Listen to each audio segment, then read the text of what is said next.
जय श्री राम। श्री भक्तमाल ग्रंथ से ही एक और भगवत भक्त का चरित्र हम पढ़ रहे हैं, श्री ज्ञानदेव जी। तो ये श्री विष्णु स्वामी संप्रदाय के अनुयायी अति ही गंभीर बुद्धि वाले श्री ज्ञानदेव जी नामक संत थे। इनके पिताजी श्री विट्ठल पंत ने गृहस्थ आश्रम को त्याग कर संन्यास ले लिया और श्री गुरुदेव से झूठ बोल दिया कि मेरे स्त्री नहीं है, मैं गुरु करना चाहता हूँ। बाद में स्त्री ने सन्यासी होने की बात सुनी, तब वह आई और उसने उनके गुरु से सब बात कही। तब गुरु जी ने जाना कि इसने मिथ्या बोलकर मुझसे सन्यास लिया है। स्त्री ने कहा कि प्रभु, आप इनका हाथ पकड़कर मेरे साथ कर दीजिए। इस प्रकार वह उन्हें घर ले आई। इससे कुटुंबी लोग अत्यंत रुष्ट हुए और उन्हें उन लोगों ने जाति पाति से बाहर निकाल दिया। अब ये समाज से अलग रहने लगे, परंतु इनके मन में किसी प्रकार का दुख नहीं था, क्योंकि इन्होंने गुरु की आज्ञा से पुनः गृहस्थ आश्रम में प्रवेश किया था, जो ज्ञानदेव जी के पिता थे, विट्ठल पंत। श्री विट्ठल पंत के द्वितीय पुत्र श्री निवृत्तिनाथ के छोटे भाई श्री ज्ञानेश्वर का जन्म 1332 में भाद्र कृष्णाष्टमी की मध्य रात्रि में हुआ था। जब ये 5 वर्ष के थे, तभी इनके माता पिता धर्म मर्यादा की रक्षा के लिए त्रिवेणी संगम में अपने शरीरों को छोड़कर इहलोक से चले गए थे। श्री ज्ञानेश्वर से छोटे सोपान उस समय 4 वर्ष के और सबसे छोटी बहन मुक्ताबाई 3 वर्ष की थी। इस तरह ये चारों बालक बचपन में ही माता पिता के बिना अनाथ हो गए थे।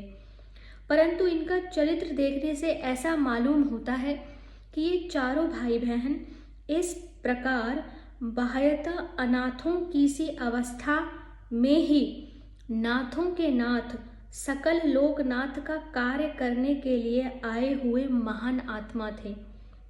ये मात्र पितृ विहीन बालक कच्चा अन्न भिक्षा में मांग कर लाते और उससे जीवन निर्वाह करते हुए सदा भगवत भजन, भगवत कथा, कीर्तन और भगवत चर्चा में ही अपना समय व्यतीत करते थे।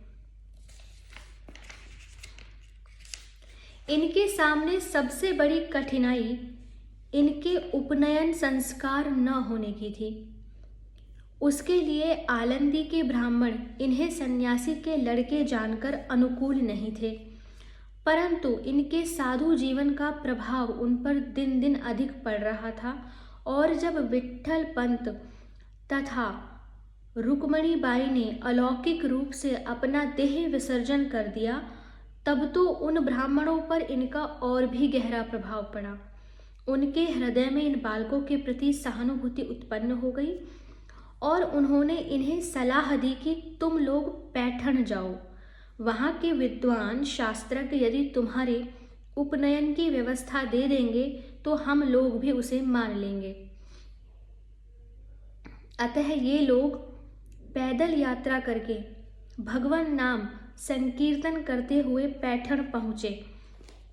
वहाँ इनके लिए ब्राह्मणों की सभा हुई, परंतु सभा में यही निश्चय हुआ कि इन बालकों की शुद्धि और किसी तरह भी नहीं हो सकती।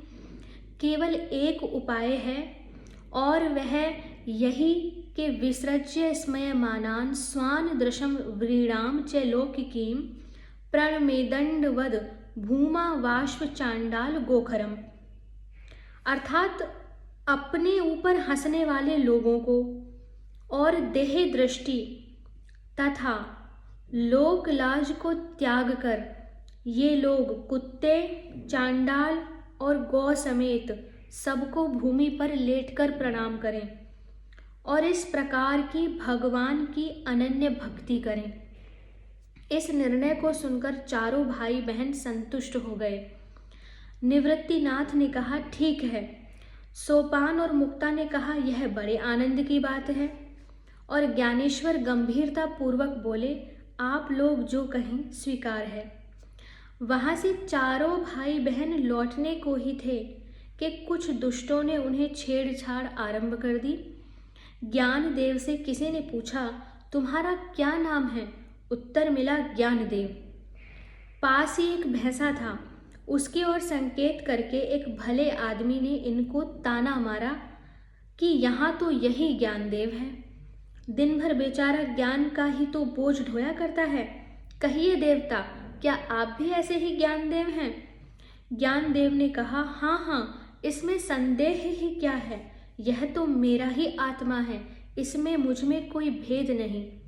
यह सुनकर किसी ने और भी छेड़ करने के लिए भैंसे की पीठ पर सटासट 2 सांटे लगा दिए और ज्ञानदेव से पूछा कि ये सांटे तो तुम्हें जरूर लगे होंगे। ज्ञानदेव ने कहा, हाँ, और अपना बदन खोलकर दिखला दिया। उस पर सांटों के चिन्ह थे। परंतु इस पर भी उन लोगों की आंखें नहीं खुली। एक सज्जन बोले, यह भैंसा यदि तुम्हारे ही जैसा है तो तुम जैसी ज्ञान की बातें कहते हो वैसी इससे भी कहलवाओ। ज्ञानदेव ने भैंसे की पीठ पर हाथ रखा। हाथ रखते ही वह भैंसा ओम का उच्चारण करके वेद मंत्र बोलने लगा। यह चमत्कार देखकर पैठण के विद्वान ब्राह्मण चकित स्तंभित हो गए। उन्होंने अब जाना कि ये साधारण मनुष्य नहीं, कोई महान आत्मा है। इससे उन पंडितों में भी भक्ति प्राप्त करने की रुचि जाग गई। उनका अहंकार दूर हो गया। उन्होंने आकर श्री ज्ञानदेव जी के चरण पकड़ लिए। भक्तों का सा सरल स्वभाव अपनाकर उन्होंने दीनता ग्रहण की। श्री प्रियादास जी इस घटना का वर्णन इस प्रकार करते हैं। भय पुत्र 3 तामे मुख्य बड़ो ज्ञानदेव जाकी कृष्ण देवजू सो हिये की सच्चाई है। वेद न पढ़ावे को कहे सब जाति गई लई करी सभा अहो कहा मन आई है। बिनसियो ब्रह्मत्व कही श्रुति अधिकार नहीं बोलियो यो निहारी पढ़े भैंसा ले दिखाई है। देखी भक्ति भाव चाव भयो आनी गहे पाव कियोई सुभाव वही गही दीनताई है। एक दिन एक ब्राह्मण के घर श्राद्ध के अवसर पर ज्ञानेश्वर ने ध्यान करके आगंतव्यम कहकर उसके पितरों को सशरीर बुला लिया और उन्हें भोजन कराया। इस प्रकार उनकी अद्भुत सामर्थ्य देखकर पैठण के लोग इन पर मुग्ध हो गए और इनके पास आकर इनसे भगवत नाम कीर्तन और भगवत कथा श्रवण करने लगे। धर्मज्ञ ब्राह्मणों ने बड़ी नम्रता के साथ इन्हें शुद्धि पत्र लिखकर दे दिया। इसके पश्चात कुछ काल तक चारों भाई बहन पैठण में ही रहे। वहाँ ये लोग गोदावरी में स्नान करते, वेदांत की चर्चा करते, भगवान नाम संकीर्तन करते, पुराणों का पठन करते और पैठण वासियों को भगवत भक्ति का मार्ग दिखलाते थे। वहाँ रहते हुए ही ज्ञानेश्वर ने श्रीमद् शंकराचार्य का भाष्य, श्रीमद् भागवत, योग वशिष्ठ आदि ग्रंथ देख डाले और आगे जो ग्रंथ लिखे उनकी भूमिका भी वहीं तैयार कर ली।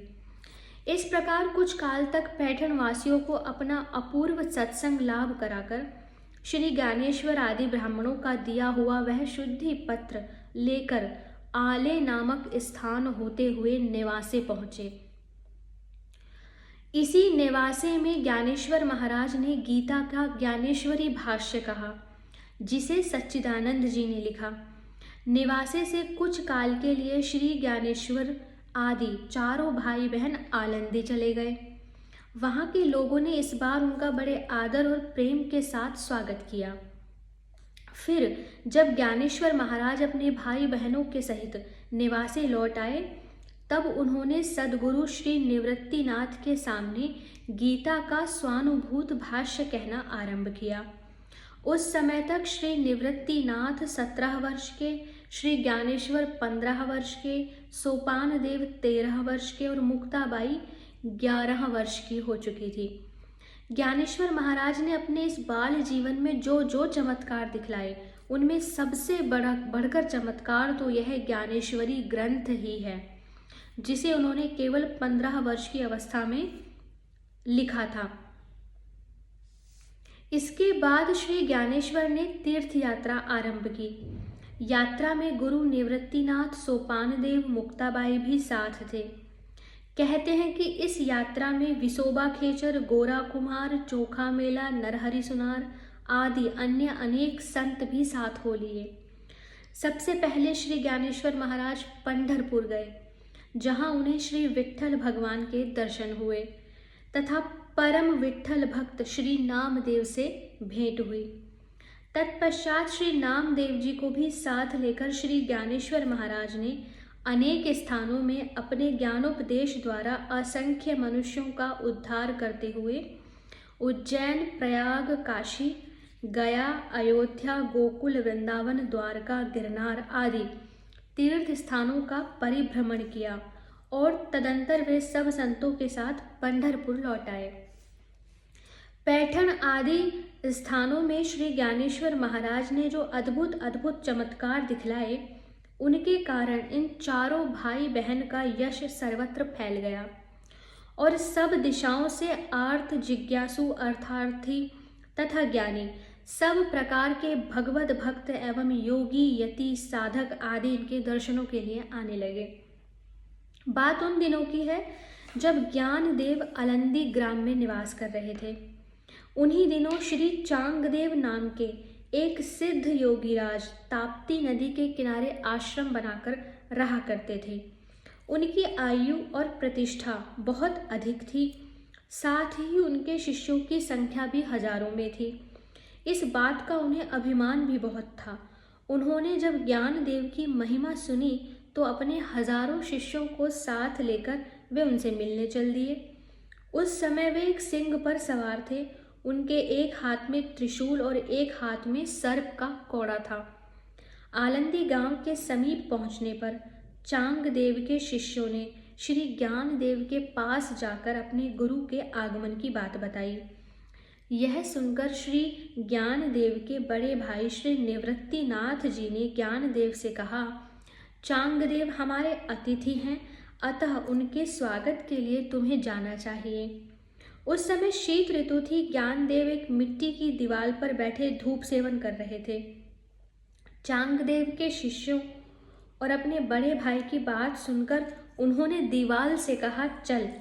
वह मिट्टी की दीवार चल पड़ी। जब यह आश्चर्य चांगदेव ने देखा तो वे सिंह से कूदकर ज्ञानदेव जी के चरणों में गिर पड़े। उनका सिद्धि का अभिमान विगलित हो गया। उन्हें लगा कि सिंह तो चेतन प्राणी है, उसे वश में करना बहुत बड़ी बात नहीं, परंतु ज्ञानदेव की महिमा तो अपार है, उन्होंने तो जड़ दीवार को ही चेतन बना दिया।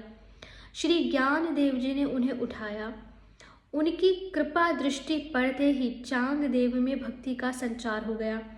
उनकी आंखों में प्रेमाश्रु भर गए और शरीर में रोमांच हो आया। इसी प्रकार ज्ञानदेव जी ने बहुत से लोगों को भगवत भक्ति का उपदेश देकर भगवत सम्मुख किया।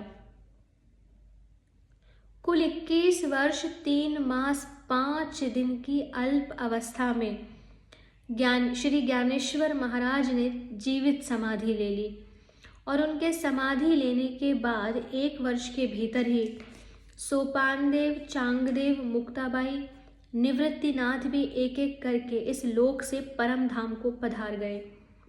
श्री ज्ञानेश्वर महाराज के ये 4 ग्रंथ बहुत प्रसिद्ध हैं।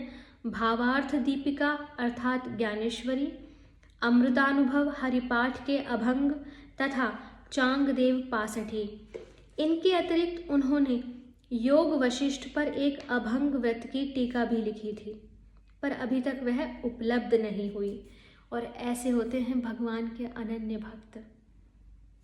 हरे कृष्णा।